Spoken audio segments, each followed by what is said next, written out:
TACA Airlines Flight 110 flew into a violent storm where massive hailstones were falling from the sky.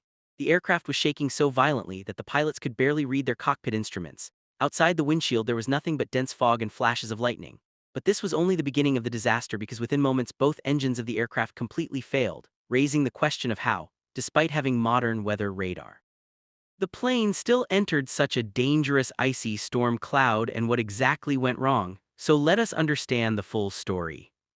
On May 24, 1988, a Boeing 737 aircraft was preparing for takeoff from Goldson International Airport operated by TACA Airlines, carrying 38 passengers and 7 crew members, making a total of 45 people on board. The aircraft was almost brand new, delivered to the airline only days earlier, commanded by 29-year-old Captain Carlos with over 13,000 flight hours of experience.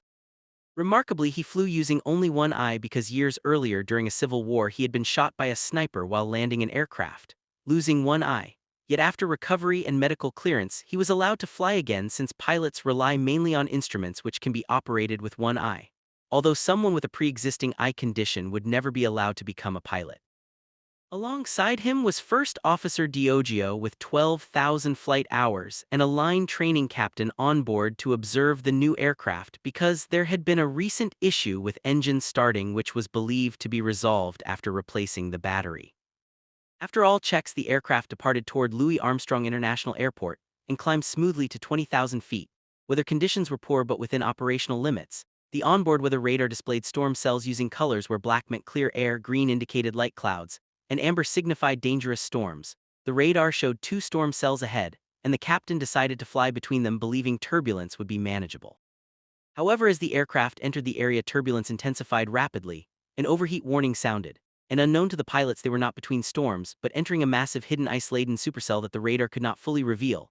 Pilots are trained never to fly through storm clouds, and if trapped to maintain course without aggressive maneuvering, which the captain followed correctly. But the aircraft's weather radar could not detect the massive storm behind the initial cells.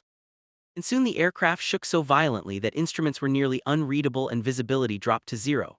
Moments later both engines flamed out after ingesting ice, causing total loss of electrical power except battery backup since this Boeing 737 had no ram air turbine. The APU was initially not started due to risk of failure from contaminated airflow. And the aircraft began gliding downward through the storm, losing altitude until turbulence gradually reduced at lower levels. The crew attempted engine restarts while consulting checklists, but discovered that no checklist existed at the time for dual engine failure on the Boeing 737.